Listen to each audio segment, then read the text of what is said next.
I'm going to call it the 2 a.m. email test, not the 3 a.m. presidential test. Here's a test I use for every business I work with. The 2 email test, right? Imagine you wake up at 2 a.m. You cannot sleep. You're thinking about the business and you decide to email your mom and explain what your company actually does. Can you explain it in 3 sentences?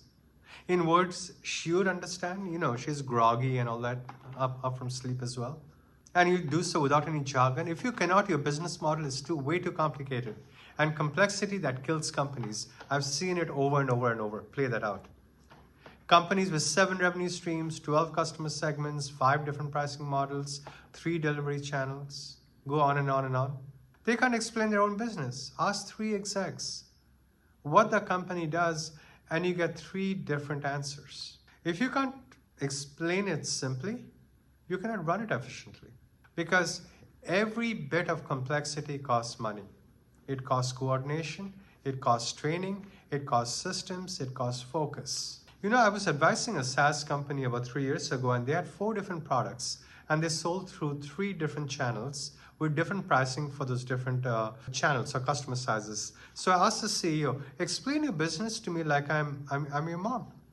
And he couldn't do it. He started going into product features. He spoke about the market segments in detail. He spoke to me about the GT emotions. And 5 minutes I stopped him. He just told me you don't understand your own business. Now that was harsh, and he's the CEO, and I'm just an advisor, but it was true.